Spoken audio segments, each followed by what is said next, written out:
21 जुलाई को उपराष्ट्रपति पद से इस्तीफा देने के बाद आज पहली बार पूर्व उपराष्ट्रपति जगदीप धनखड़ भोपाल पहुंचे। वे रविंद्र भवन में राष्ट्रीय स्वयंसेवक संघ के वरिष्ठ सदस्य और अखिल भारतीय कार्यकारिणी सदस्य मनमोहन वैद्य की पुस्तक हम और ये विश्व के विमोचन समारोह में शिरकत करेंगे।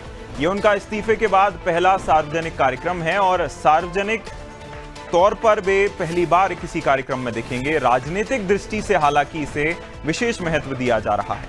कार्यक्रम में वृंदावन स्थित आनंदम धाम आश्रम के पीठाधीश्वर और वरिष्ठ पत्रकार भी मौजूद रहेंगे।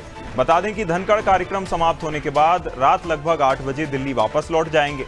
वहीं एयरपोर्ट पर उनके स्वागत के लिए कोई बीजेपी नेता उपस्थित नहीं था, जिसको लेकर पूर्व मुख्यमंत्री दिग्विजय सिंह ने तंज कसा। बात यह है कि उनके लिए वही महत्वपूर्ण है जो उनके काम आए। यूज एंड थ्रो यही भाजपा है और यही मैं संघ के लिए इसलिए नहीं कह सकता कि संघ के कार्यक्रम में आए हैं। और ज्यादा जानकारी के लिए हमारे साथ ब्रजेश जी लगातार बने हुए हैं। ब्रजेश जी, जब पूरा घटनाक्रम जब देखा गया था तो कई सवाल भी खड़े हुए थे कि एक तो सत्र शुरू होने के साथ ही इस तरह से इस्तीफा एकदम से आ जाता है, जो स्वास्थ्य कारण बताए गए थे, और अब पूरा घटनाक्रम के जब आते हैं पूर्व उपराष्ट्रपति तो उनके स्वागत के लिए लोग नहीं पहुंचते। तो क्या कहता है ये पूरा घटनाक्रम? निश्चित तौर पर जगदीप धनखड़ को लेकर जो सियासत हो रही है उसको समझने के लिए हमें उनकी पृष्ठभूमि में जाना पड़ेगा।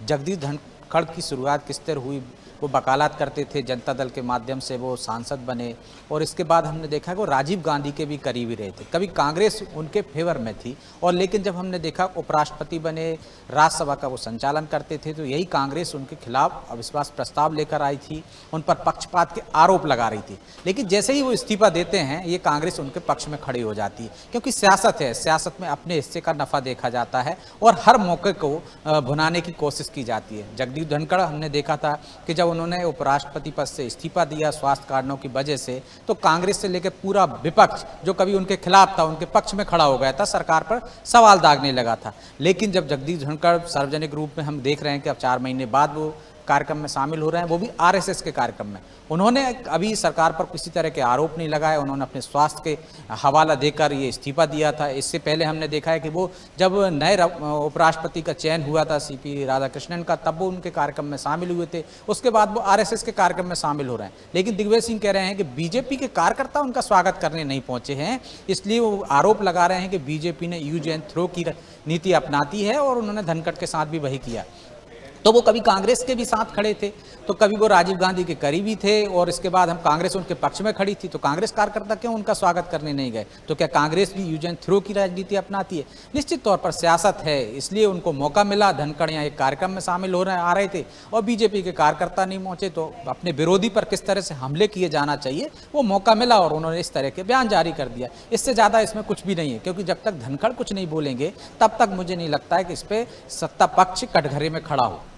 बिल्कुल, कहीं ना कहीं जिस तरह अब तक का घटनाक्रम देखा गया है सरकार के खिलाफ या सरकार को लेकर अब तक इस तरह का कोई बयान तो सामने नहीं आया है। तमाम जानकारी के लिए बहुत शुक्रिया ब्रजेश जी।